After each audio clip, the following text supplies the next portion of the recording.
fogok egy kicsit live-ozni nektek. Igazából senki nem tudott róla, nagyjából senki, hogy ma live-ozni fogok, úgyhogy arra gondoltam, meg is osztom néhány csoportban, hogy hát akkor mindenki megtalál. Jó reggelt! És akkor talán könnyebb lesz hozzám talán. Megvan! More options. Copy. Szóval ma reggel a panaszkodásról lesz szó. Akarok nektek mesélni egy pár dolgot. Most már egy ideje itt motoszkál bennem, majd írjátok meg, Léci, hogy lehet-e jól hallani. Szóval én csak felébredtem, konkrétan felébredtem és időültem. Úgy döntöttem tegnap este, hogyha ma reggel felébredek 6 óra 30-kor, akkor ez azt egy jelnek veszem, hogy ide kell ülnöm a gép elé. És ez megtörtént. Felébredtem 6 óra 30-kor, aztán visszaaludtam, és akkor felkeltem 6 óra 50-kor is, és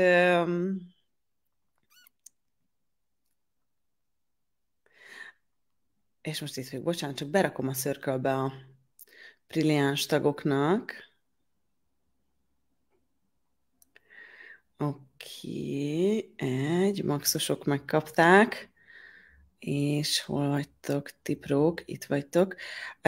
Csak berakom mindenkinek ezeket a linkeket, és akkor beteszem a Telegramba is, hogyha benne vagytok. Úristen, azt mondjuk, sziasztok! Na, szóval mindjárt mondom, hogy mi lesz a mai témánk, és hogy mi miatt ültem ide a gép elé. Jó, hát elvileg, ha minden jól megy, akkor... Jó, akkor megosztottam mindenhol. Jó reggelt mindenki, én is megérkeztem közül. 2 perc, elment ezzel, de annyi baj legyen. Először is szép napot nektek, sziasztok, jó reggelt! Hát nálam még nagyon korán van, smink nélkül, gyakorlatilag fogmosás nélkül ülök itt, pizsamában, de az a helyzet, hogy azt vettem észre, nem tudom ti, hogy vagytok ezzel, de hogy én fantasztikusan tudom használni a testemet arra, hogy megállítsam magamat bármilyen törekvéseimben, és fantasztikusan tudom azt teremteni, hogy szörnyen érzem magam benne, nem tetszik, nem úgy néz ki, ma nem olyan napom van, nem tudom, generálok magamnak valami sztorit, és ezt tökéletesen tudom arra használni, hogy miért nincs kedvem elmenni itthonról, miért nincs kedvem kispinkelni magam, miért nincs kedvem kimozdulni, megmutatni magam a világnak, és igazából úgy döntöttem már egy ideje, hogy na jó. Szerintem nem kell mindig tökéletesnek lenni, nem kell mindig a legtökéletesebb sminkbe ülni, úgyhogy remélem, hogy jó társközi. Szóval úgy döntöttem, hogy hát én ide ülhetek a gép elé fogmosás nélkül, és végül is nem ültök itt mellettem, úgyhogy annyira nem probléma. Na, szóval a mai live-nak azt a címet adtam, hogy vess véget a panaszkodásnak, és szerettem volna nektek elmesélni egy történetet, ami velem kapcsolatos, ami most nagyon sok mindenre ráébresztett, és szerettem volna, hogyha nektek is ott van ez az információ, és talán ti is képesek lesztek valamit megváltoztatni ezzel kapcsolatban az életetekben, lehet, hogy ti is hajlamosak vagytok hasonló dolgokra. Köszönöm, hogyha megosztjátok ezt a live-ot esetleg most is, és akkor talán még több emberhez el tud jutni. Ígérem, nagyon klassz, pragmatikus eszközök lesznek benne, amelyek tényleg segíthetnek abban, hogy egyrészt mit tegyél, hogyha nagyon panaszkodnak az emberek a környezetedben, másrészt mit tegyél, hogyha te nagyon panaszkodsz, hogyan tudod ezt megváltoztatni. Ez lesz majd a mai témám. Nem bánjátok, akkor még egy pár kocs kávét iszom, hát az segít rajtam, hogy felébredjek. Szóval, sziasztok, Anita, szia! No, hol is kezdjem? Szóval biztosan emlékeztek arra, van, aki nem, mert akkor még nem is követett, hogy tavaly decemberben elmentem Mexikóba, 2 teljes hónapot töltöttem ott. Igazából az utazásnak a legfőbb célja az a tanfolyamok tartása, a kicsi ismerkedés ott a helyiekkel. Tartottam 1-2 ilyen meetupot, hívjuk így. De a legfőbb célja ennek az egész utazásnak az volt, hogy megírjam a könyvemet. Ami nagyon jól sikerült, mert kapásból 2 született. Ugye ezek a könyvek jönnek majd valamikor szeptember, november környékén. Az egy napló, ami abban fog segíteni, hogy hogyan tudsz klasszul naplózni, hogy ezzel az eszközzel, mint a naplózás eszközével tud az életedet teremteni.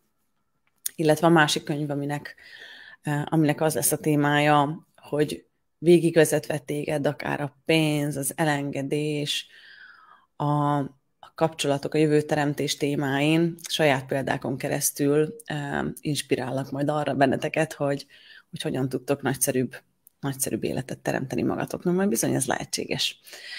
No és ott a könyv írás közben történt egy csomó érdekes dolog, ugye Mexikóban 7 órával kevesebb van, mint itthon, és akkor mi azt gondoltuk, hogy fú, de szuper lesz, mert hogy mi felkelünk, és akkor lesz a csapatunknak 2 órája arra, hogy együtt dolgozzunk, aztán miénk lesz az egész nap. Hát ez persze nem így alakult, mert pont ez az érdekesség jött, hogy reggel, amikor felébredtünk mondjuk 6-7 órakor, akkor már kapásból ott volt egy csomó munka, és egy csomó dolog, amit azonnal kezelni kellett. Úgyhogy belevetettük magunkat a munkába általában már 7-8-kor, van, hogy korábban, és mondjuk ilyen délig, 1 óráig általában dolgoztunk. Ugyan a csapat már végzett itthon az irodában, de nekünk még voltak ilyen dolgok, amiket be kellett fejezni. De ezeknek a dolgoknak az ellenére is valahogy úgy alakult, hogy volt életünk, vagy volt életem. Hogy azután kimentem ebédelni, és volt arra tér, hogy nem igazán volt semmi dolgom, ugye nem voltak ott barátaink, és igazából elmentem az edzőterembe minden nap, de azon kívül, hogy elmentem az edzőterembe, és elmentem a közértbe, tulajdonképpen semmi más nem csináltam, csak éltem az életemet. Éltem. Amit itthon oly gyakran elfelejtek megtenni. Fú, és nagyon sok mindent fogok ma nektek mesélni ezzel az egésszel kapcsolatban, hogy fogok kiukadni a panaszkodáshoz, majd izgalmas. És emlékszem arra, hogy annyira klassz volt, hogy ebéd után beülhetem egy kávézóban, naplózhattam, tűnődhettem az életről, rengeteg ötletem jelent meg akkoriban, rengeteg ötlet még mindig ott van ezekben a füzetekben, ami izgalmas, hogy azóta ezeknek nagy része már mind megvalósult, de talán az érdekes rész, hogy ott megtapasztalhattam azt, hogy amúgy lehet élni is az életet, hogy van itt valami más, túl azon, mint ahogy egyébként itthon Budapesten élem az életemet. És aztán ugye letelt a 2 hónap, visszajöttünk Budapestre, és belevetettük magunkat a munkába, lett új irodánk, lett 10 új kollégánk, és úgymond a felelősség is folyamatosan nőtt, meg azzal együtt az összes teendő is nőtt, az ügyvezetői feladatok is nőttek, az executive feladatok is nőttek, és én észrevétlenül berekerültem ebbe a spirálba, ebbe a morfikus mezőbe, ahol még a szar is szar, és gyakorlatilag az elmúlt, hát nem tudom, azt hiszem, hogy február végén jöttünk vissza, szóval március, április, május, június, majd, hogy nem 4 hónap, de inkább 3,5 hónap. Ez egy ilyen nagyon lassú folyamat volt, ami vitt lefelé a spirálba. És azt vettem észre, hogy már egy hónapja is, vagy másfél hónappal ezelőtt volt egyszer egy ilyen gondolatom, hogy én nem vagyok túl boldog jelenleg. De úgy nem tudtam ezt megfogni, aztán úgy voltam vele, hogy szerintem ez nem hozzám tartozik, biztos éber vagyok, biztos sok a munka, biztos ez, biztos az, szóval mindenféle dologra ráfogtam ezt. Aztán azt is észrevettem, hogy nagyon sokat panaszkodom, hogyha bárkivel beszélek, akkor nem a lehetőségeket közelítem meg, hanem inkább panaszkodom. És talán ez akkor jött ki a legjobban, amikor ugye nekem Kriston Petra készíti a fotóimat, meg a sminkemet, meg sok mindent, és viszonylag sok időt töltünk együtt, és most arra már mondhatjuk azt, hogy barátok lettünk, és volt egy olyan sztori, hogy a Petra készítette a sminkemet az alapozó tanfolyamomra, és itthon ültünk 4 reggelen keresztül, készültünk az alapozóra, és gyakorlatilag minden reggel végig panaszkodtam az egész reggelt. Jaj, igen, az a hülye kávé, az is kiborult, az is hülye, ez is, az is, hagyjon mindenki békén, és leginkább ezt mondogattam, hogy hagyjon mindenki békén. Tűnjön el mindenki az életemből. És eleinte ugye élveztem ezt a folyamatot, mert az is fontos szerintem, hogy a tudatosság mindent magában foglal, viszont van egy olyan alapozós még. Igen. Szóval az alapozó tanfolyamról még. És van ennek egy olyan része szerintem, hogy hogy van az, hogy a panaszkodás teremt többet valamilyen módon. Nem hiszem, hogy ez gyakran van így, de van olyan, hogy a panaszkodás teremt többet. Van, hogy az működik nekünk valamiért. Itt nem is ez a kérdés, szerintem nem érdemes ezt megítélni. Inkább az a kérdés, hogy meddig csináljuk ezt a dolgot. És nálam az történt, hogy most utólag látom, na most ebben van a Lívia, gondoltam, hogy ez inspiráló lesz nektek, vagy egy kicsit hozzáad, hogy egyrészt, hogy megmutassam, hogy én használom ezeket az eszközöket, sokat beszélek róluk, na de én nagy gyakorlójuk vagyok, mert hogy én aztán minden vagyok, csak tökéletes nem, és én gyakorlatilag mindent csinálok, amit bárki más csinálna, van, hogy kisebben, van, hogy nagyobban, van, amit egy időre megváltoztatok, aztán visszajön, szóval olyan érdekes ez, hogy eltelt 7 év, meg mondjuk 3 abból, hogy facilitátor vagyok, és kigondoltam volna, hogy egyszer eljön nálam egy olyan időszak, hogy lejövök az életről, ami most megtörtént. Szóval ebben az időszakban leginkább úgy voltam, hogy bárcsak mindenki békén hagyna, ne kelljen bemennem az irodába, ne kelljen semmit csinálnom, ne kelljen senkivel beszélnem, miért hívnak fel az emberek, miért kérdeznek az emberek. És akkor volt már egy pont, ahol ezt így egész jól megláttam, főleg amikor már a Petra is itt volt, és így kimondtam neki, hogy basszus Petra, én állandóan panaszkodom, hát mi a fene van velem? És mondta, hogy hát igen, hogy ő is meglepődött rajta, mert én voltam az egyetlen ember az életében, aki nem szokott panaszkodni.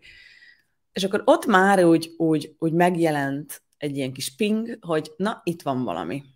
És mostanában elég sok minden történt, bent a munkában is, ugye ez saját életemben ilyen családi dolgok is, és nagyon érdekes volt egyik nap, elmentünk vacsorázni, hazajöttünk, és konkrétan előjött belőlem az, amit hosszú-hosszú éveken csináltam a balesetem előtt, hogy lefeküdtem a fürdőszoba padlójára, és mondtam, hogy na, hagyjam mindenki békén.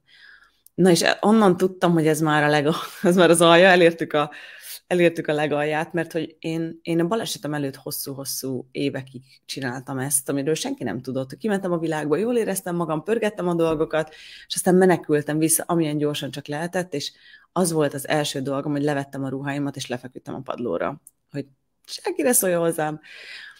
És ez akkor múlt el, amikor végre elkezdtem meglátni azt, hogy képes vagyok megteremteni azt az életet, amiről mindig is éber voltam. És itt van egy nagyon érdekes dolog, hogyha valaha bármit kigondoltál az életedbe, hogy mi az, ami... Szóval feltennék egyből mindenkinek egy kérdést. Az lenne a kérdésem, hogy légy szíves, hogyha van kedvetek egy kicsit hogy engedjétek is be most ezt a kérdést, hogy csak legyetek vele jelen, nem kell erre most válaszolni, nem kell megtalálni a helyes, tökéletes választ, csak engedjétek be ezt a kérdést a világotokba, hogy elkezdjen ott dolgozni. Hogy ez a kérdés olyan, mint ez a fracking, amikor a gázt próbálják kinyomni a kőzetek közül, a kövek közül, meg a rétegek közül. Hogy képzeld azt, hogy ez a kérdés bemegy mindenhová, és elmegy a lényednek minden részéhez. És a kérdés ez úgy hangzik, hogy ha bármilyen életed lehetne, nem lenne korlátozás, akkor mit szeretnél? Milyen legyen az életed 5 év múlva? És talán az a másik nagyon fontos kérdésem mindenkinek, hogy mi az, amire te éber vagy, hogy lehetséges a számodra? Mi az, ami már nagyon régóta megjelent, mondjuk, hogy szeretnél egy nagyobb helyen lakni, vagy szeretnél egy tápláló kapcsolatot, szeretnél egy szebb testet, aki mondjuk vékonyabb, vagy egészségesebb, vagy tök mindegy, hogy neked éppen mi zajlik a testedben. És csak erre ráhangolódni egy picit, hogy mi ez neked. Na és itt jön a furcsaság, amit én észrevettem. Szóval itt fekszem a fürdőszoba padlóján. A Krisz az annyira jó fej, hogy ő soha nem cseszeget engem. Szóval eltelt ez a 3,5 hónap, és nem mondta nekem, hogy panaszkodom, nem piszkált engem, nem mondogatta, hogy ezt változtassam meg, csak hagyta, hogy valami zajlott bennem. És hogy ott feküdtem, és kérdeztem tőle, hogy szerinted én negatív vagyok? Hát most erre nem hazudhat senki. És mondta, hogy szerinte igen. És mondtam neki, hogy szerinted sokat panaszkodom? És mondta, hogy szerinte igen. És mondom, hogy de mindig ilyen voltam? És mondta, hogy dehogy. Nem voltam ilyen. És kérdeztem, hogy akkor ő mit lát, hogy ez mikor változott meg? És mondta, hogy miután visszajöttünk Mexikóból, mondom. Wow! És csak, hogy tudjátok. Szóval, hogyha minden egy dolog, és egy ponton valami megváltozik, akkor ott vagy hoztál egy választást, vagy valami nem működik neked attól a ponttól kezdve, de ott kellett, hogy legyen valami, mert hogyha minden egy dolog egy pontig, és egy ponton minden megváltozik, egyszer volt egy tök jó beszélgetésem a Dénnel, ahol az volt a kérdésem, hogy az emberek mindig azt mondogatták nekem, vagy azt akartam akkor is, hogy mindenki hagyjon békén, hagyjanak békén az emberek, és akkor ezt próbáltuk földeríteni, hogy mi van emögött. És végülis oda jutottunk, hogy azt mondogatták nekem az emberek, hogy túl sokat dolgozom, hogy túl sokat csinálok, hogy nyugodjak már le. És erről mondta, hogy hát akkor tűnődöm, hogy miért akarok kevésbé találkozni az emberekkel, miért akarok kevésbé kapcsolódni velük, mert mit csinálnak az emberek? Nyugodjál már le, ne legyél már too much, mert akkor neki is össze kéne szednie magát és többet tenni, de ő nem akarja magát rosszul érezni amiatt, hogy te most beleálltál az életedbe és teremted az életed, úgyhogy inkább azt mondja neked, hogy hova ez a nagy tempó, minek ez az egész hacacáré, minek ez az egész, hova, minek oda menni, nyugodjál már le, fogd vissza magadat. És nekem van egy ilyen, nem tudom ti, hogy vagytok vele, majd írjátok meg, hogy nekem vannak ilyen tendenciáim, hogy amikor a tököm ki lesz ezzel a valósággal, meg a bennük élőkkel, akkor nekem nagyon erős az a vágyam, hogy mindenki tűnjön el, és hagyjon engem békén leginkább. Na igen ám, de ez a fajta kizárás sem feltétlenül azt a jövőt teremti, amit szeretnénk, és hogyha én felteszem azt a kérdést, hogy milyen életet szeretnék 5 év múlva, akkor abban szerepelnek az emberek, úgyhogy lehet, hogy nem ez a legcélra vezetőbb. És akkor itt visszamennék oda egy pillanatra, hogy lehet, hogy vannak napok, amikor tényleg azt teremti a többet, hogy lefekszel a fürdőszoba padlójára, és hagyjon mindenki békén. Oké. Na de meddig működik ez? És megfigyelni azt, hogy na és itt jön, melyiket mondjam? Mindhármat mondanám egyszerre. Szóval visszamegyek a fürdőszoba padlójához, és ott mondom, wow, Mexikó óta, mondom, mi történt Mexikó óta? És rá kell döbbenem arra, hogy nekem kurvára nem működik ez, hogy reggel 6-kor kelek, megcsinálom a hanganyagokat 8 óráig, gyorsan összekészülök, elrohanok az edzésre, bemegyek az irodába, vagy rohanok visszahaza, csinálom az összes mindent, ezzel foglalkozni, azzal, egy beszélgetés, még egy telefonhívás, este jön a workshop, és ez este 9-kor annak vége van, utána még gyorsan 2 e-mailt elküldök, és ez a never fucking ending story. És nem is ez a lényeg, mert valahol azért én írja az Éva, hogy az energiát, hogy változás vesz. Bingo! Éva, ne lőd le a poént. Szóval igen, abszolút ide akarok kiukadni, nagyon, nagyon klassz, kösz, hogy ezt leírtad, Éva. Szóval igen, hogy amikor, és itt jön az, hogy mit mond ez a valóság, hogyha panaszkodsz, hogyha nem vagy a toppon, akkor mit csinálnak az emberek, oda jönnek, és meg a másik kedvencem, meg amikor nem tudsz valami felülkerekedni, akkor mit mondanak az emberek, mit csinálnak? Oda jönnek hozzád, és azt mondják, hogy jaj, engedd már el ezt a csávót, mit foglalkozol vele, és ez az embereknek nem tanácsra van szüksége, hanem eszközökre. Ha nem tudsz eszközt adni, akkor hallgassál el. Mert elmondani valakinek, hogy engedjen el valamit, az nagyon bölcs. Ja, csak ha nem tudja, hogy hogyan csinálja, akkor mégis hogyan engedje el. És a legnagyobb problémánk ebben az életben nem az, hogy elcseszettek vagyunk, nem az, hogy nyomorultak vagyunk, nem az, hogy nem vagyunk képesek valamire. A legnagyobb problémánk ebben az életben az, hogy senki nem adott nekünk egy rohadt eszközt, amivel képesek vagyunk megváltoztatni a dolgokat, amivel képesek vagyunk megteremteni, amit szeretnénk, amire éberek vagyunk, megteremteni azokat a dolgokat, amelyek arra a kérdésre jelennek meg, hogy mit szeretnék, milyen legyen az életem 5 év múlva. Ha nem lenne korlátozás, ha bármilyen lehetne az életem, akkor hogyan tudom azt létrehozni? És ez a kérdés, hogyan tudom ezt létrehozni, mik a lépések, és talán a legfontosabb, hogy ha visszanézek a saját életemre, akkor nekem például akkor jelent meg az András, ezek az eszközök, az Access Consciousness, ez a módszer, amikor ki voltam éhezve arra, hogy létrehozom a változást. Én nem tudom, hogy ti szoktatok-e úgy lenni, de nekem nagyon izgalmas szokott lenni ez a dolog az életemben, amikor régen ott volt valami, hogy szeretnék valamit megteremteni, és ezzel egy időben ott volt az is, hogy de nem hittem benne, hogy képes leszek rá. Szóval ott volt mondjuk egy ötlet, ott volt egy vágy, hogy elutazzak, hogy legyen valami, hogy valami mással foglalkozzak, mint amivel. Ugyanakkor valahogy bennem ott volt egy ilyen nagyon fura érzés, ami az volt, hogy hát igen, de ezt nem hiszem, hogy nekem lehetséges. Jól hangzik, másoknak lehet, hogy igen, de nekem nem. És itt jön az, hogy ez nem igaz. Ez a fejünkben lévő narratíva, monológ, amit meg lehet változtatni, és itt jön be az, hogy azt imádom ezekben az eszközökben, hogy végre nem rosszá tesz téged, hanem mutat egy másik lehetőséget. És például behoznám ide, hogy hogyan ves véget a panaszkodásnak. Például úgy, hogy megfigyeld azt, hogy hol volt az a pont, amikor elkezdtél panaszkodni, mi változott meg. Mert ha valami egy dolog volt egy pontig, és ott valami megváltozott, például nekem ez volt, hogy minden jó volt, aztán valami megváltozott, és hogy Éva is írta, hogy változásra lenne szükség, és hogyha csinálsz valamit, és akkor itt jön a legfontosabb része ennek a mai live-nak, ami nekem egy akkora minden alkalommal időről időre ráébredek erre, hogy ha nekem nem működik valami, akkor totálisan leépülök. Tehát, hogy az én rendszerem nem bírja el, hogy olyan helyzetekben, kapcsolatokban, választásokban legyek, ami nekem nem igaz. Szóval én nem vagyok az a típus, aki mondjuk benne tud lenni egy párkapcsolatban úgy, hogy nem kapja meg azt, amit szeretne egy párkapcsolattól, vagy hogyha a másik nem kedves, vagy hogyha a másik hogyha a másikban, például nekem nem működne egy ilyen párkapcsolat, ahol a másik nem lenne érdekelt abban, hogy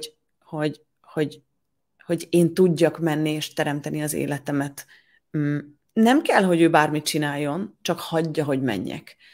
És nekem rengeteg olyan kapcsolatom volt korábban, ahol inkább az volt, hogy visszahúzni, lehúzni, lenyomni, nem pedig emelni, tolni és hagyni, hogy menjek, hogy szárnyaljak. És ez fordítva is igaz, nagyon fontos. És talán ezt akartam idehozni nektek, hogy ha ti is hajlamosak vagytok a panaszkodásra, akkor van néhány izgalmas lehetőség.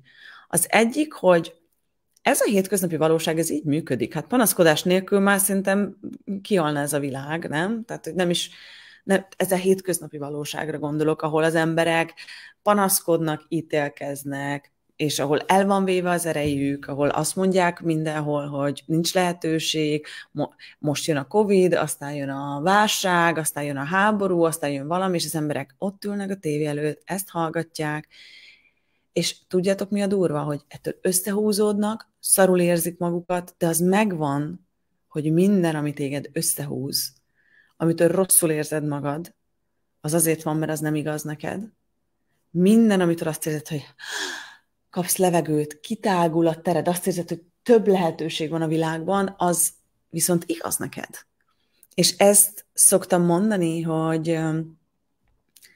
ez egy szuper kihívás, hogyha te nézel tévét, olvasol híreket, akár a Facebookon, akkor 6 hónapig hagyj fel ezzel, és nézd meg, hogy milyen lesz az életed akkor. Hogyha nem tudsz ezekről és én például azokkal az emberekkel is felhagytam, akik ezekről beszélnek. Szóval én nem akarok nem olyan módon, tehát, hogy szuper az, hogyha van információd a világról, szóval nem érdemes burokban sem élni, ugyanakkor ezt a mindennapos reggel, délben, este hallgatni reggel a kocsikon a rádiót, mi történt, mit mondtak, kit öltek meg, kit nem, mit mondott ez a politikus. Bárki ettől valaha érezte magát sokkal jobban? Érezte azt, hogy de jó, hogy itt vagyunk ebben a világban, de szuper, hogy ebben az országban élhetek. Szerintem kevésbé. És hogyha hajlandó vagy felhagyni ezzel csak egy kis időre, és megnézni azt, hogy mi változik, akkor megtapasztalhatod azt, hogy ez a hétköznapi valóság mennyire elképesztő módon abban érdekelt, hogy elvegye az erődet, ugyanis minden érzés, beleértve a félelmek, a harag, a dű, a gyűlölet, az összes ilyen szomorúság, az összes ilyen érzés arra van tervezve, hogy megzavarjon téged abban, hogy önmagad legyél, az a végtelen lény, aki vagy. És hogyha meg vagy benne zavarva, akkor természetesen, amikor teremtenéd az életedet, akkor ezek be fognak lépni faktorként, és akkor ott lesz, hogy inkább nem választom azt, hogy vállalkozó leszek, mert az nagyon félelmetes, mert mi lesz, ha ez fog történni, ugye ezek pedig vélelmezett valóságok, és ezek azok a vélelmezett valóságok, amelyek a legtöbbünknek az életét működtetik, ezeknek a 99%-a nem is hozzánk tartozik, valaki mástól átvettük őket, és a vélelmezett valóság az, amikor azt feltételezed, hogy az az igazság, ezért megteremted valóságotként, de ezek valójában egyébként nem igazak. És talán itt van ez, hogy írják itt is, hogy ezért nem nézem a híradót, hogy ne roncs el az életem. És azon, hogy én azt mondanám nektek, hogy érdemes informálódni olyan portálokról, ahol vannak real, valós hírek, de ez az állandó brainwashing, agymosás, ez a legtöbbször összehúz minket. És én nem is amiatt mondanám, hogy ne nézzetek híradót, hogy mi van abban, hanem amiatt, hogy ha valami olyat hallasz, ami nem igaz neked, az össze fog húzni, attól összeszűkülsz, attól megjelennek benned ezek a furcsa érzések. És hogyha te hasonlóan érzed magad, akár egy beszélgetésben is, akkor ez azért van, mert amit az illető mond, az neked nem igaz. És én azt vettem észre, hogy először felhagytam a tévézéssel, meg a videónézéssel, meg a Facebookon kikövettem az összes ilyen hírportált, vagy letiltottam ezeket. Aztán később letiltottam azokat az embereket is, akik ezeket megosztották, akik állandóan a politikán pörögtek, úgyhogy azok el vannak altatva, nem látom a posztjaikat. Majd egy idő után kibannoltam azokat az embereket az életemből, akik a találkozásainkor erről tudtak csak beszélni, hogy mi volt, ki mit mondott, mit hallott, hát bocsi, kinek van ideje arra, hogy a többiekkel foglalkozzon, miért nem foglaljuk el magunkat inkább azzal, hogy teremtsük a jövőt, hogy teremtsük itt a bolygón egy szuper jövőt, hogy teremtsük a családunknak, magunknak, és ez nem nagyban kezdődik, szóval nem azzal változtatod meg a világot feltétlenül, hogy nagy dolgokat csinálsz, hogy ismert leszel, hogy mindenki ismeri a nevedet, és akkor azt használod, hanem azzal tudod megváltoztatni ezt a világot, hogy a saját életedben a saját választásaidat megváltoztatod. Például kezdheted azzal, hogy kevésbé ítélkezel magadon mától, hogy kevésbé bántod magadat mától. Azzal már megváltoztatod a világot, mert minden egyes ítélet, amit hajlandó vagy feladni, azzal inspirálsz másokat is arra, hogy ők is adják fel.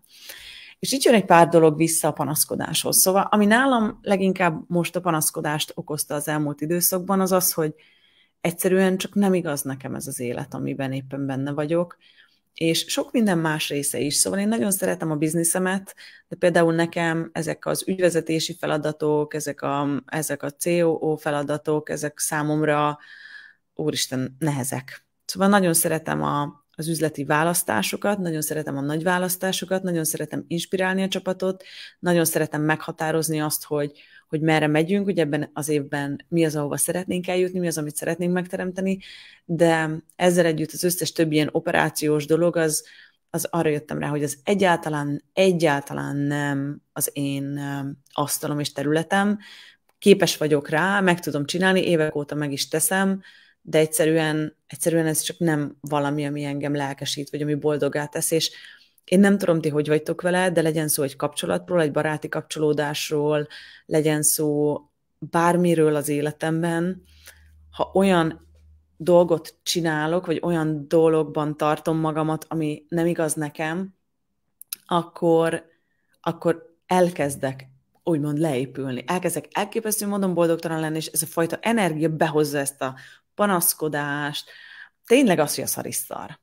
Szóval nekem ez volt az egyik, és nekem ez egy nagyon nagy pillanat jelenleg, hogy egyszerűen hajlandó lennék, éberebb lenni arra, hogyha valami nem működik, akkor ne kelljen kivárnom hónapokat, hanem hogy ott legyen, és én tényleg ezt kérem a saját világomtól, rendszeremtől, meg az univerzumtól, hogy nevezzük bárhogyan, hogy hé, szóljatok már előbb, hogyha valami, és hogy vegyem már észre előbb. Szóval minden, ami nem engedi, hogy észrevegyem, hogy valami már nem működik az életemben, lejárt a mandátuma. A Krisztán volt egy ilyen tök jó sztorink, ezt tegnap is elmeséltem a Brilliáns hívásban, hogy van neki egy régebbi hátizsákja, és már 1000 éve cseszegettem őt, hogy nem akar egy másik hátizsákot, és nem tudom, hogy miért, szóval nem vagyok egy ilyen cseszegető, szóval nem úgy cseszegettem, hogy jó, vigyél már egy másik hátizsákot, csak hogy nem járt le még ennek a hátizsáknak a mandátum, hogy ilyen számomra olyan öreg energiája volt, hogy nem meccselt ő, meg a hátizsák olyan, valami úgy nem. És a múlt héten vett magának végre egy új hátizsákot, nagyon klassz, és ahogy pakolt át egyik hátizsákból a másikba, ültem mellette a padlón, és nagyon klassz volt ezt így látni, hogy vette ki a dolgokat, és így mondta, hogy uram, atyám, mennyi minden van ebben a hátizsákban. Hát én mióta cipelem a múltamat magammal mindenhová nap, mint nap, úgyhogy észre sem vettem. És ezt csináljuk, hogy észrevétlenül cipeljük magunkkal azokat a dolgokat, tárgyakat, embereket, helyzeteket, érzéseket, sztorikat, amelyek abszolút nem szolgálnak minket már, amelyek abszolút nem adnak már az életünkhöz. És én például ezt látom magamon, hogy ugyanez volt a házasságomban, hogy nekem annyira nem volt ez igaz, hogy akkor és ott elköltözzek San Franciscóba, ott éljek, feladjak itt mindent, itt hagyjam a barátaimat, a családomat, a munkámat, és hogy egy teljesen új életet kezdjek valakivel, akinek az életét élem. És ez szóval nem a volt férjemmel volt a probléma, mert most is nagyon jó barátok vagyunk, éppen 2 hét múlva találkozunk is majd egymással San Franciscóban, hanem egyszerűen csak az egész helyzet nekem nem volt igaz. És nem tudom ti, hogy vagytok vele, de ha nem azt az életet éljük, ami igaz lenne nekünk, ha nem egy olyan kapcsolatban vagyunk, ami igaz lenne nekünk, ha megengedjük az embereknek, hogy tiszteletlenek legyenek velünk, sőt, megengedjük magunknak, hogy tiszteletlenek legyünk saját magunkkal, akkor egyszerűen az elkezd minket tolni lefelé ebben a spirálban. És egy ponton azt vehetjük észre, hogy panaszkodósak lettünk, hogy rinyálósak lettünk, hogy a szar is szar, és gyakorlatilag egy gyönyörű napon, amikor felébredünk, akkor sem tudjuk meglátni ennek az univerzumnak, ennek a valóságnak, ennek az egész dolognak a szépségét, amit úgy hívunk, hogy élet. És akkor már tök mindegy, hogy mi van, mert az a filter van a szemed előtt, hogy valami nem jó. És ugye minél hosszabb ideig tartjuk magunkat benne ezekben a dolgokban, minél hosszabb ideig nem teszünk fel kérdéseket, és nem nézünk rá arra, hogy hogyan tudnánk ezt megváltoztatni, tulajdonképpen annál tovább tartjuk benne magunkat ebben a helyzetben, és annál mélyebbre nyomjuk magunkat ebben a folyamatban. Szóval nekem itt feküdni a padlón tényleg az volt a gödör legalja, azt éreztem akkor, hogy na, ennél tényleg nincs lejjebb. Viszont azt is éreztem, hogy én ezt szeretném megváltoztatni, én nem tudok így élni, hát mi történik velem. És szuper volt arra ráeszmélni, hogy ez nem valami, amit nagyon hosszú ideje csinálok, hanem néhány hónapja. Szóval ez az egyik része a panaszkodásnak, hogy akkor vagyunk, szóval mi van akkor, hogyha semmi baj nincsen veled, de a körülötted lévőkkel sem, akik panaszkodnak. Szóval honnan jöhet ez a panaszkodás? Egyrészt onnan, hogy egy olyan életet fogsz élni, ami... Szóval, hogyha egy olyan életet élsz, ami nem működik neked, akkor a rendszered elkezd jelezni, és elkezdheted az életnek úgy a rosszabb oldalát látni, ami ugye magával hozza az összes többi dolgot, mert ugye az ember ilyenkor belekerül ebbe a morfogenetikus mezőbe, amiben benne vannak azok, akik olyan életet élnek, ami nem működik nekik, és akkor az ő összes mindenük hat rád. Hatnak rád a panaszkodásaik, a negatív életszemléletük és mindenféle. Köszi, nagyon aktuális ez a témát. Remélem egyébként, mert pont ezért szándékoztam ezt a dolgot. Na lássuk, mi ez. Nem fog összehúzni a rossz hír, tudom, hogy mi a rossz nekem, és tudom, mi a jó. Ha nem vagy képes ezt megérteni, akkor sajnos ilyen üres szövegládák lesztek. Morfondi, ja Istenem, megint megjelent valaki, aki nagyon okos. Köszönjük szépen. Azon szoktam tűnődni ilyenkor, akkor valaki ír egy ilyen kommentet, hogy ti nem úgy vagytok vele, hogyha, na ez is egy tök jó téma szerintem, hogy amikor az van benned, hogy az visz előre téged, hogy szeretnél egy jobb világot teremteni, vagy szeretnél valami nagyszerűbb dolgot, és ráébredsz egy ponton arra, hogy nem azt teszi jobb helyé ezt a világot, hogy be kell bizonyítanod, hogy igazad van, mert azért ez nagyon fontos, ezt érdemes tudnatok, hogy ezekben a videókban én nem a tutit mondom el, de mindig el is mondom nektek, meg azt is el szoktam nektek mondani, hogy érdemes mindent elvinni egy csekkolásra. Szóval ne az legyen, hogy úgy van, ahogy mondtam, hanem csak érdemes elvinni ezeket is lecsekkolni. És amikor jön egy ilyen komment, mindig úgy vagyok vele, így eltűnődöm azon, hogy egyrészt milyen lehet ennek a hölgynek az élete. A másik, hogy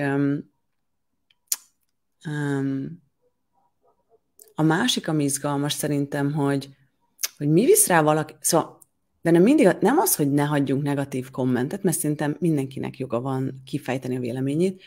Engem inkább mindig azt foglalkoztat, hogy ha te abban vagy, hogy mész és teremted az életedet, akkor van-e időd arra, hogy azt teremted többet, hogy megállsz, és ott hagysz egy negatív kommentet, mert biztos ti sokan vagytok így, vagy én is vagyok így amúgy, hogy látok valamit, és akkor azt gondolom, hogy hát ez nem túl, hát ez nekem nem igaz, vagy ez valamilyen is.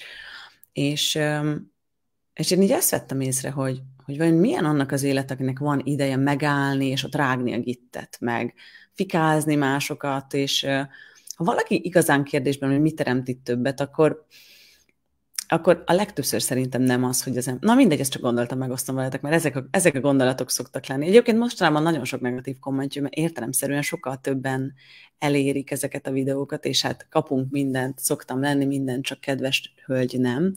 De legtöbbször nem ilyen kommentek szoktak jönni, nem totálisan irrelevánsak, amiben arról írnak az emberek, hogy milyen ronda vagyok, meg mekkora fejem van, de ezek a leginkább a YouTube-on, valahogy a YouTube-on gyűlik a gittegylet, ott szeretik a legjobban rágni az emberek a gittet, ezzel töltik az idejüket, hogy furcsa lányoknak, mint én, furcsa kommenteket hagynak. Na, de vissza témánkhoz, most nem akarok elvonatkoztatni, csak gondoltam, ezt elmondom nektek, hogy nekem ez erről így a nézőpontom, hogy nekem nincs időm arra, hogy negatív kommentet hagyjak bárkinek, még akkor sem, azt szerintem kurvára szar a kontentje, mert nincs időm megállni és megírni ott, és milyen energiákat tesznek az emberek bele ezekbe a kommentekbe, nekem az is a kedvencem. Szóval szerintem joga van mindenkinek ahhoz, hogy ne tetszen neki a content. A másik, de kedves, hogy köszönöm. Na mindegy, csak ezt akartam nektek így itt hagyni, hogy ha legközelebb esetleg ti hagynátok valami negatív kommentet, akkor tegyetek már fel pár kérdést, hogy mit teremt itt a legtöbbet. Hogy tényleg az, hogy ezt ott leírod, kiadod magadba, aztán lehet, hogy néha van olyan, hogy igen, én még nem találkoztam ilyennel, vagy az én esetemben én úgy szoktam lenni ezekkel a kontentekkel, hogy tovább pörgetek, hogyha nem tetszik. Na mindegy, ez is ide jön, tessék a panaszkodáshoz.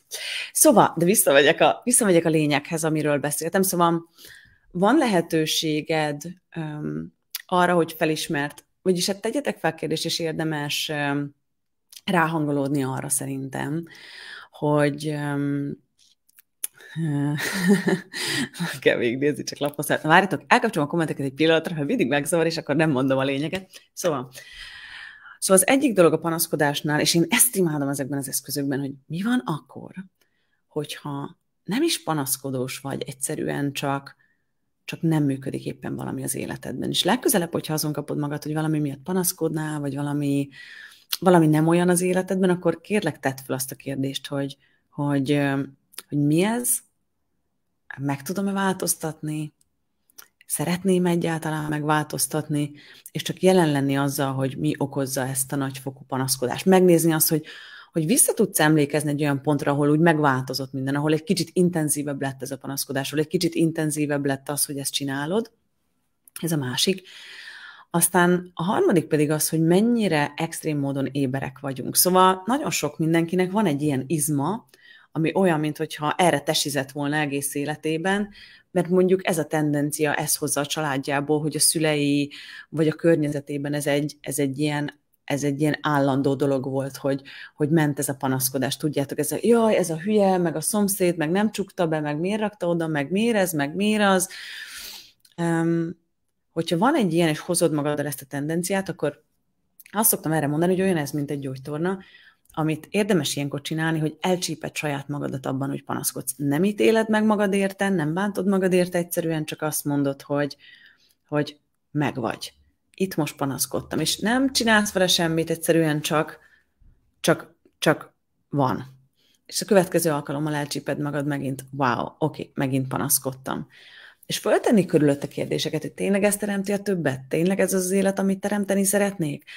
És a másik része ennek nem csak az, hogy elcsíped magad, mert ha elcsíped magad, szerintem ez a klassz bennünk, hogyha elcsípjük magunkat valamiben, akkor leszünk képesek megváltoztatni azt. Mert látjátok, én csak azt éreztem, hogy valami nem jó. Csak azt éreztem, hogy na, hagyj feküdjek a padlón, hagyjon mindenki békén, de valójában ott volt valami, amit nem voltam hajlandó észrevenni, és amint elcsíptem, hogy ez történik, abban a pillanatban képes voltam megváltoztatni, és tudjátok, mi történt? Nagyon vicces. Gyakorlatilag másnap reggeltől elmúlt a panaszkodás, és olyan helyzetekben, ahol már nagyon automatikusan jött ez a panaszkodás, egyrészt elcsíptem magam, másrészt megállítottam. Szóval mielőtt még belementem volna a panaszkodásba, már megállítottam a folyamatot. Szóval ez is, hogy te vagy az egyetlen, aki képes más választásokat hozni az életedben, és megváltoztatni azt. Szóval, hogyha elcsíped magad, hogy panaszkodsz egy helyzetben, akkor mondd azt, hogy oké, stop. És én például nagyon könnyen átveszem a környezetemtől is. Szóval, hogyha vannak körülöttem olyan emberek, akik szeretnek panaszkodni, csapkolódni, zúgolódni, és még hogyha nem ismerik kimondani hangosan, mert mondjuk munkai környezet van, és akkor ott nem illik, vagy nem szabad, vagy ott nem lehet, de belül oda bent energetikailag zajlik bennünk ez az állandó elégedetlenség, panaszkodás, rinyálás energetikailag, akkor azt is nagyon ki tudjuk venni másokból. Szóval a másik fontos kérdésünk a panaszkodásnál, hogy kihez tartozik ez? Ez az enyém, vagy valaki másé. És hogyha egy icipicit is könnyebbnek érzed magad ezután, akkor érdemes csak visszaküldeni ezt az egészet a feladónak. Szóval az fontos, hogy a gondolataink, érzéseink és mindenféle dolognak a 99%-a egyébként nem is hozzánk tartozik. Szóval a kérdés az, hogy a panaszkodásodnak is mekkora része valójában nem is a tiéd. És azt kell, hogy mondjam nektek, tudom, hogy ez ilyen furi dolog, meg hogy ez nem vagyunk hozzászokva ebben a valóságban, de én annyira azt tartom, hogy minden egyes ilyen dolog mögött, az összes negatív tulajdonságunk mögött, és mindenki más negatív tulajdonság mögött is valamilyen szuper képesség, valami szuper erő rejlik.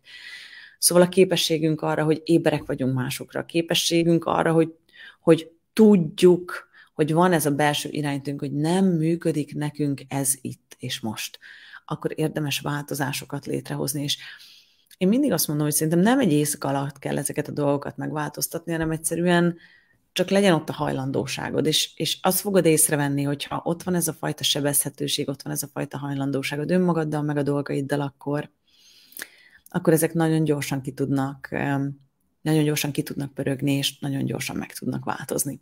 Szóval remélem, hogy nektek is hasznos volt ez a kis videó, hogy nagyon itt volt bennem, hogy megosztam ezt veletek, mert most már azért 3,5 hónapom telt el ebben, és a testem is ilyenkor nagyon leépül. Nekem elkezd kihullani a hajam, herpeszeim lesznek, ami amúgy soha nem szokott, és most is ez volt, hogy már lecsengett ez az egész panaszkodós dolog, úgy ráéreztem arra, hogy na, jó, akkor ez lesz itt a Bibi, és nagyon érdekes volt, hogy kijött egy herpes itt a számon, és beszéltem valakivel telefonon, és mondtam, hogy basszus, nem hiszem el, hogy herpes van a számon, de mondom, mi a franctól van herpes a számon, hiszen minden olyan jó.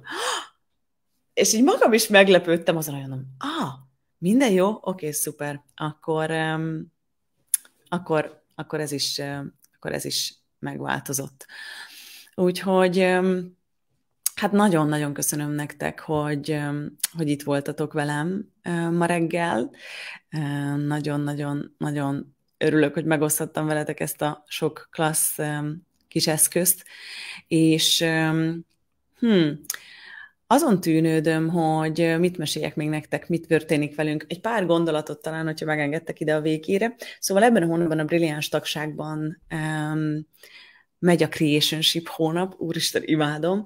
Ugye az Access Consciousness-ben van egy szuper eszköz, ami abban segít nekünk, hogy hogyan tudunk teremtő kapcsolatokat teremteni az életünkben, nem csak párkapcsolatot, hanem mindenféle kapcsolatot, családi, baráti kapcsolatokat, és ebben a hónapban ezen dolgozunk, leginkább a kapcsolatokra gyúrunk. Tegnap volt az első workshopunk, de vissza lehet hallgatni, amíg nem vagytok benne a Brilliánsban, illetve jövő héten Simon Milaszász, az Access Consciousness egyik fő facilitátora lesz a vendégem, akivel 1 órán keresztül, ugye a Simon írt egy könyvet, ez a Relationship Are You Sure You Want One, ez a kapcsolatok biztos, hogy akarsz egyet, és ezekkel az eszközökkel fogunk megismerkedni, a Simont fogom faggatni, lesz magyar tolmácsolás, természetesen úgy, mint mindig, illetve ne feledjétek, hogyha brilliáns maxok vagytok, akkor indul a Te tested, a te választásod online programom, ami hát nagyon-nagyon-nagyon várok.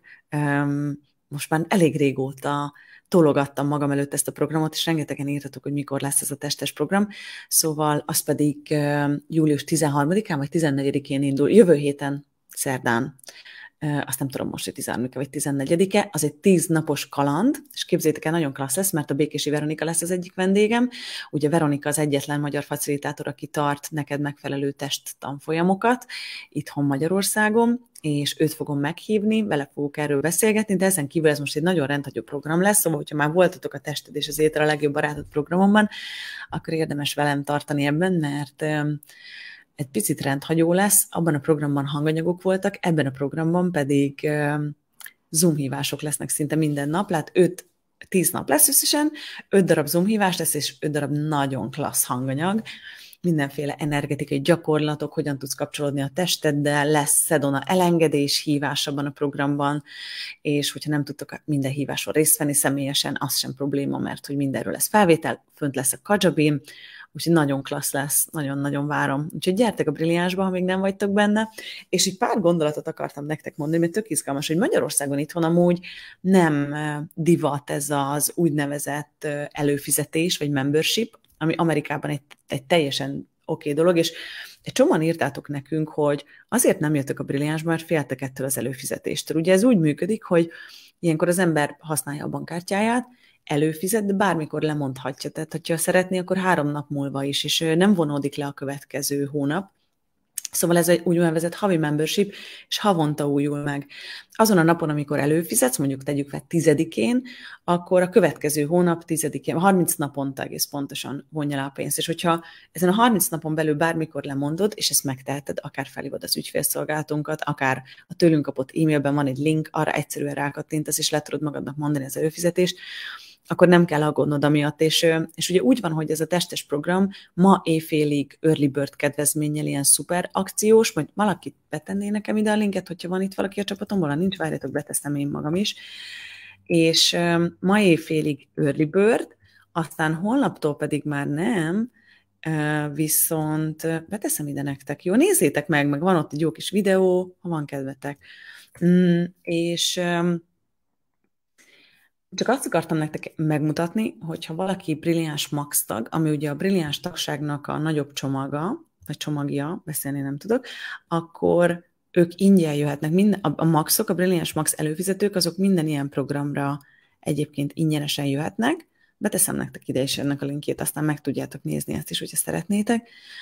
És igazándiból, hogyha ma éjfélig nem tudtok valamiért regisztrálni, de szeretnétek jönni, akkor utána érdemesebb egyébként a Maxba jönni, mert előfizettek, az kitart addig, amíg tart az a program, és utána le tudjátok mondani, de ezzel egy időben kipróbálhatjátok a Brilliáns tagságot is, és akkor meghallgathatjátok a brilliáns hanganyagokat ebben a hónapban. Hát fantasztikusak lettek tényleg kapcsolatokról, de olyan hosszúak is egy kicsit, ilyen 20-25 percesek, meg nagyon tartalmasak. Szóval azt vettem észre, hogy egy-egy ilyen hanganyag, az basszus egy 1,5-2 órás workshopnak felel meg, energetikailag is, meg minden szempontból. Hogyha érdekel benneteket, hogy milyen hanganyagokat készítek, akkor itt a Brilliáns tagság oldalán, amit kitettem nektek, oda ki van rakva, általában ki szoktunk rakni, de mindjárt megnézem a főoldalunkat, most nem látom, ki szoktunk rakni korábbi hanganyagokat, vagy ennek a hónapnak valamelyik hanganyagát, és akkor bele tudtok hallgatni, hogy mi vár rátok ott nap mint nap. Ugye a Brilliáns tagság arra lett tervezve, hogy úgymond benne tartson benneteket a flow-ban. Amikor találkozunk itt ezeken a live-okon, vagy akár tanfolyamokon, akkor utána sokan mondjátok, hogy olyan jó lenne ez minden nap. És hát a Brilliánsban ezt csináljuk, ott van ez minden nap, van egy szuper közösségünk Circle-ön, ami egy szuper platform, egy belső Nicolettes Facebook, ahol lehet egymással ismerkedni, beszélgetni. A srácok szoktak szervezni mindenféle kirándulást a természetbe, közös biciklizést, vannak, akik most közösen mennek a Balatonra, közös gyerekes bárztanfolyamot, mindenféle szuper dolgot, szóval nagyon sok része van a Brilliánsnak, de ezeken az oldalakon minden infót megtalálták, nézzétek meg. És hogyha eddig nagyon féltetek ettől az előfizetéstől, akkor ne aggódjatok, itt vagyunk. A mi ügyfélszolgálatunk tényleg egy szuper klassz dolog, minket fel lehet hívni, mi felvesszük a telefont, és a legtöbb e-mailre 5-10 percen belül válaszolunk, szóval ha bárkinek kérdése van, itt vagyunk. Ha véletlenül valaki leszeretné mondani az előfizetését, de elfelejtette, és egy nappal túlcsúszik, akkor tudunk adni refundot. Szóval mi itt vagyunk, mi tényleg azért vagyunk, hogy nektek könnyebb és jobbá tegyük ezt az egész folyamatot, és az ügyfélszolgálatunkon nem én ülök meg valaki, aki néha válaszol az e-mailekre, hanem több kollégánk egész nap ott ül, és azon dolgoznak, hogy nektek mindenben segíthessenek, mert ez fontos nekünk. Nekem nagyon sok, nagyon rossz élményem van az életemben, ügyfélszolgálattal, meg szolgáltatásokkal, meg nem válaszolnak az e-mailre, meg nem hívnak vissza, meg nem adják vissza a pénzemet, amikor nem tudom, megérdemelném, és nekem annyira sok rossz élményem volt, hogy nálunk ez az egész ügyfél élmény, ez talán a tartalmak után az egyik legfontosabb dolog, úgyhogy Geri írja, szuper csapat. A Geri jól ismer minket, úgyhogy ő elmondhatja, de hát, hogyha brilliánsak vagytok, akkor tudjátok, hogy mi tényleg csajokkal azon vagyunk itt, hogy itt legyünk nektek, meg tényleg, hogy teremtsünk egy olyan valóságot, ami eddig nem létezett, ahol tényleg az ügyfelek fontosak, meg az ő boldogságuk, meg az ő útjuk, szóval mi amúgy nyomon követjük a brilliáns tagoknak a fejlődését, az életét, becsekkolunk, hogy vannak, mi van az életükben, ajánlunk hanganyagokat, hogyha el vannak akadva. Szóval ez egy nagyon klassz kis cucc, szóval nézzétek meg, ha van kedvetek. Én nagyon köszönöm, hogy itt voltatok velem ma reggel, remélem, hogy sikerült egy kicsit oldanom a panaszkodást, majd meséljetek róla is, hogyha úgy érzitek, hogy ez a live hasznos lehet, akkor köszönöm szépen, hogyha megosztjátok másokkal is, és ha gondoljátok, akkor hívjátok meg a többieket a Boldog Közösség Facebook csoportba, várunk benneteket ott is, rengeteg klassz kis tartalommal, és majd Anikó be fog nektek mutatkozni, mert lesz egy társam, akivel közösen fogjuk moderálni mostantól intenzívebben a Boldog Közösség csoportot, és Anikó volt az első brilliáns tag, és Anikó benne volt a leges-legelső Boldogság Akadémia programomban, és oda és vissza, ismeri az összes hanganyagomat, ismeri az összes mindent a világon, és abban fog Anikó segíteni nektek, hogy hetente fog nektek ajánlani a Boldog Közösség csoportban. Ha gondoljátok, beteszem ide a Boldog Közösség linkjét, mit szóltok? Még adjatok egy percet. Van, aki tudom, hogy ott nézi ezt a live-ot, ha esetleg van olyan köztetek, aki nincsen benne, akkor...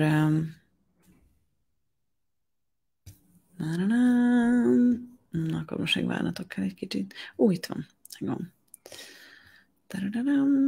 Invite. Nope. Már is. Itt van. Copy link. Meg is vagyok. Bedobom nektek ide. Így. Szupi. Szóval nagyon köszönöm, hogy itt voltatok. Gyertek a csoportba, a közösségbe, mert a héten indul ez a dolog, hogy Anikó mostantól hetente fog, vagy akár hetente többször is ajánlani nektek mindenféle klassz hanganyagot, különböző témákban, legyen szó elengedésről, testről, jövőteremtésről, kapcsolatokról, és be fogja nektek tenni ide a csoportba, illetve fogunk ugyanilyen ajánlókat csinálni a Circle-ön, szóval, hogyha benne vagytok a Boldog Közösség csoportba, akkor meghívót kaptok erre a Circle felületre is, és van ott egy ilyen ingyenes felületünk, ahol rengeteg olyan webinár, ami máshol nem elérhető, ezen a Circle platformon visszanézhető, megtekinthető. Úgyhogy sok klassz izgalom vár ránk. Nagyon köszönöm, hogy itt vagytok. Azt mondja Kata, hogy ez most jól jött. Majd azért annyit írjatok meg nekem, mielőtt elbúcsúzunk egymástól, hogy vagytok most, hogy érzitek magatokat, hasznosak voltak-e ezek az eszközök, meg ezek a gondolatok, hogy nem tudom, sikerült egy picit adnom valami olyat, ami esetleg azokat az elefántokat, amelyek a fejeteken ültek, azokat egy kicsit kikergették a szobából. Én szoktam viccesen mondani, hogy az én elefántjaim azok piros-fehér-zöld színűek. A Dénnek múltkor panaszkodtam valami miatt, hogy szariszar, és hogy minden bajom van, és akkor azt mondta, hogy have fun being a struggling Hungarian, hogy jó szórakozást ahhoz, hogy a szenvedő magyar vagy, és mondom, ez fájt! Köszi, de igaz. Úgyhogy az én elefántjaim piros-fehér-zöld színűek, imádunk mi vekengen, igaz? Ez a mi lételemünk. Szóval érdemes erre ébernek lenni, és elengedni ezeket a dolgokat. Szóval nagyon köszönöm, hogy itt voltatok. Nagy ölelés. Hamarosan találkozunk. Ja, és most hétvégén, vasárnap gyertek, mert te csak mindig adsz, annyira cuki vagy, Klau, köszönöm. Szóval gyertek vasárnap, légy szíves, mert a Ludányi Mira lesz a vendégem. Ugye Mira a 12 éves korában kezdett el járni a programjaimra, és hát az egész életét megváltoztatta big time. Jó, mondjuk annak is köszönhető, hogy szuper kedves szülei vannak, és az édesanyja is brilliáns tag, és hogy ők tényleg használják ezeket az eszközöket, de Mira egy szupersztár, és Réku, Mira és én arról fogunk beszélgetni, illetve meginterjúoljuk Mirát arról, hogy ő hogyan változtatta meg a kapcsolatát a testével, mert hát ő egy nagy szupersztár, ő annó részt vett ebben a testes programomban, és hát szerettük volna, hogy csak megmutassuk nektek Mirát, ismerhetitek őt, mert volt vele live-om, de hogy inspiráljunk benneteket egy picit arra, hogy meghozzunk eszközöket, hogy milyen klassz lehetőségek vannak arra, hogy a nehézségeket, a testünkkel való mindenféle dolgot meg tudjuk változtatni. Szóval nagyon nagyon szépen köszönöm, hogy itt voltatok velem ma reggel. Köszönöm, ha megosztjátok ezt a videót másokkal, és akkor vasárnap reggel találkozunk, majd még kiírjuk nektek minden felületre, hogy hánykor lesz felvétel. Ezt a felvételt megtaláljátok utólag a YouTube-on, föl fogjuk tenni nektek ma SoundCloud-ra, és itt marad a Facebookon is, úgyhogy ha szeretnétek, akkor vissza tudjátok nézni. Nagy ölelés, sziasztok, és szép napot nektek!